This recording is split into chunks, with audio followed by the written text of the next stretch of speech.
semuanya, perkenalkan nama saya Sari Ramadhani, NIM 2021800005 dari kelas Tadris Biologi 6C.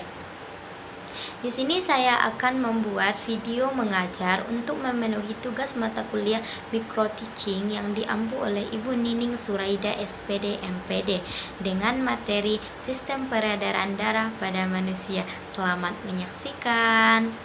Warahmatullahi wabarakatuh. Hai anak-anak ibu semuanya, bagaimana kabarnya hari ini? Ibu berharap kita semua dalam keadaan sehat walafiat dan selalu dalam lindungan Allah Subhanahu wa Ta'ala. Pertama-tama ibu akan melakukan presensi dulu. Siapa yang tidak hadir hari ini? Alhamdulillah semuanya hadir ya, nihil. Berarti kita semua dalam keadaan sehat dan tentunya semangat.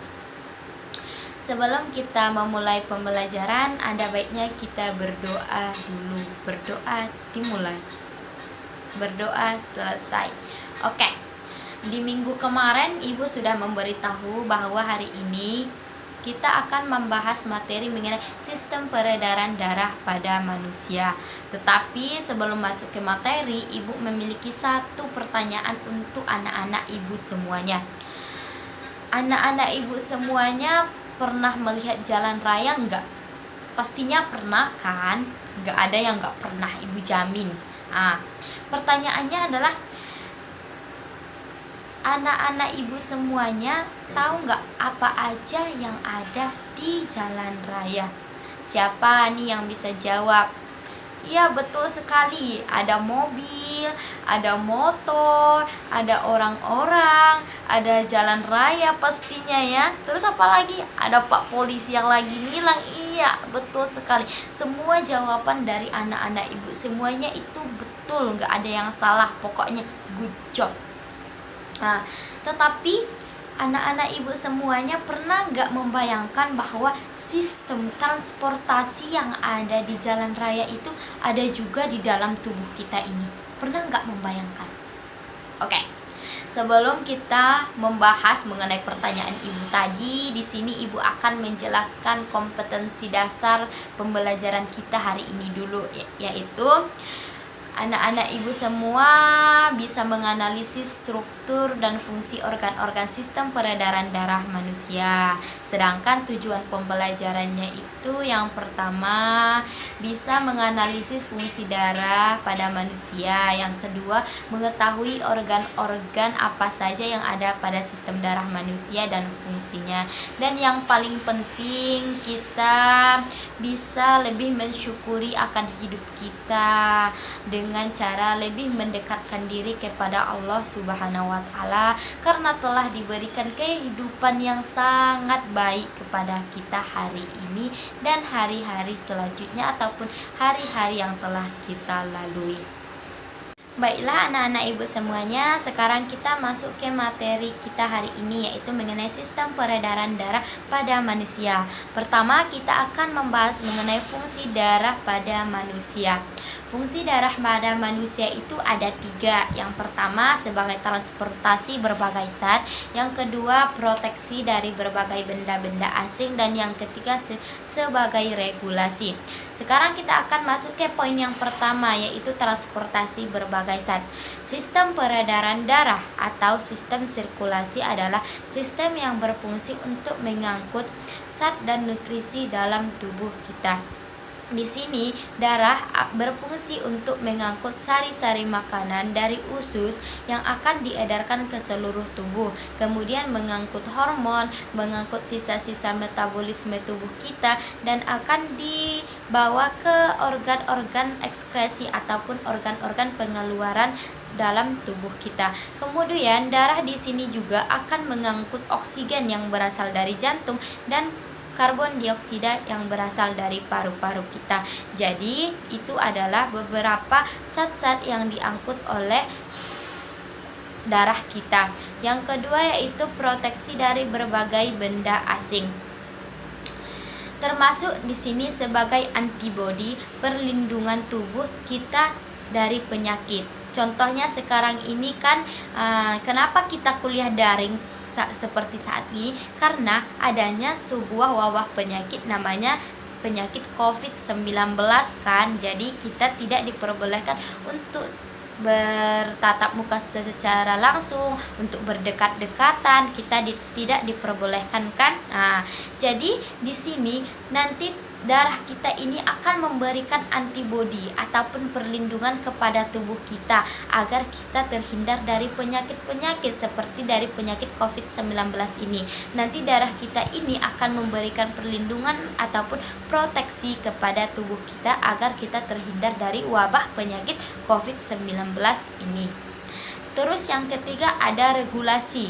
Regulasi di sini maksudnya yaitu darah menjaga kestabilan dalam tubuh kita. Sebagai contohnya, darah akan menjaga suhu ataupun kestabilan suhu dalam tubuh kita. Di sini darah ini akan menyebarkan panas ke seluruh tubuh kita. Darah akan menyebarkan panas itu ke seluruh tubuh sehingga setelah disebarkan tubuh kita ini akan memiliki suhu yang normal, di mana suhu yang normal pada tubuh kita adalah 36 sampai 37 derajat Celcius. Baiklah anak-anak ibu semua, itu merupakan penjelasan mengenai fungsi darah pada manusia. Ada yang ingin ditanyakan? Oke, tidak ada ya. Sekarang kita masuk ke organ-organ penyusun sistem peredaran darah pada manusia. Organ pada sistem peredaran darah manusia itu ada dua. Yang pertama ada jantung dan yang kedua ada pembuluh darah. Nah, kita masuk ke jantung terlebih dahulu. Jantung itu ataupun jantung manusia itu ukurannya itu adalah satu gumpal tangan kita, dan dia itu terletak di bagian dada kita agak sebelah kiri.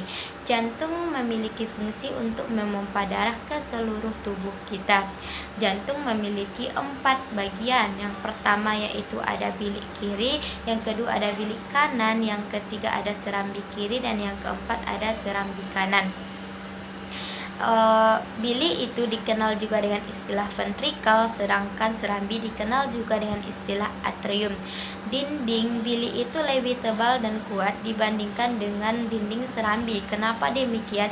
Ini berkaitan dengan fungsinya, karena fungsi bilik itu adalah untuk memompa darah ke seluruh tubuh, sedangkan fungsi serambi itu adalah untuk menerima darah. Di sini ibu mau bertanya, apakah anak-anak ibu semua pernah melakukan tensi darah? Ya, pernah ya. Tetapi pernah tidak kalian memperhatikan bahwa di alat yang digunakan oleh dokter atau bidan itu ada 2 angka, di mana angka yang pertama itu berada di atas dan angka yang kedua itu berada di bawah. Tahu tidak alasannya kenapa demikian? Oke, di sini ibu akan menjelaskannya. Angka yang berada di atas itu menunjukkan bahwa jantung sedang berkontraksi ataupun sedang bekerja, disebut dengan istilah sistol. Sedangkan angka yang berada di bawah itu menunjukkan bahwa jantung sedang relaksasi ataupun istirahat, dikenal dengan istilah diastol. Jadi kalau sistol itu jantung sedang berkontraksi, kalau diastol itu jantung sedang relaksasi.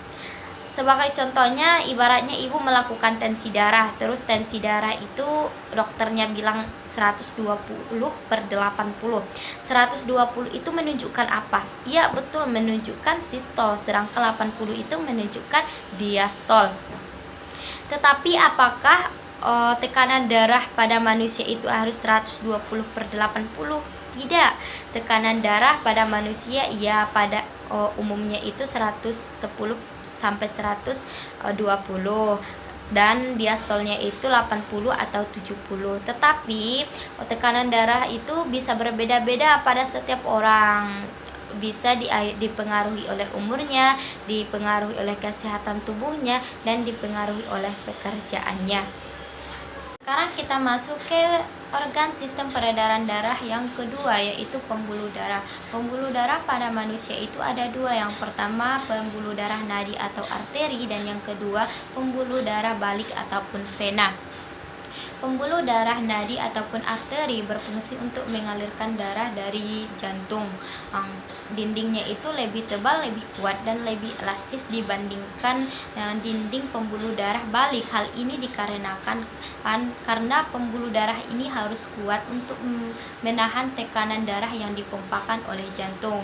Pembuluh darah ini letaknya ada di lapisan tubuh kita agak ke dalam, jadi kita tidak bisa melihatnya secara langsung dengan mata kita. Yang kedua, kita masuk ke pembuluh darah balik ataupun vena. Pembuluh darah ini berfungsi untuk membawa darah, maksud ibu, menuju jantung. Biasanya darah yang dibawa ini banyak mengandung karbon dioksida yang berasal dari tubuh kita.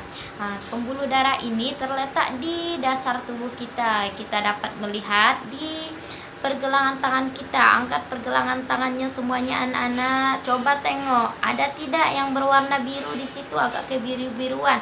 Iya, ada. Itu merupakan pembuluh darah balik ataupun vena kita. Ya, jadi kita dapat melihatnya secara langsung. Oke. Ada yang mau ditanyakan mengenai organ sistem peredaran darah ini? Oke, tidak ada lagi ya. Jadi di sini pembelajaran kita hari ini telah selesai, tetapi sebelum itu Ibu akan memberikan soal evaluasi dulu. Soal evaluasinya ada 3 soal ya. Silahkan dikerjakan di rumah dan dikumpul besok di WA grup kita. Baiklah, Ibu akan menutup pembelajaran kita hari ini. Semoga pembelajaran ini bermanfaat bagi kita semua. Ibu tutup dengan ucapan alhamdulillahirabbil alamin. Assalamualaikum warahmatullahi wabarakatuh.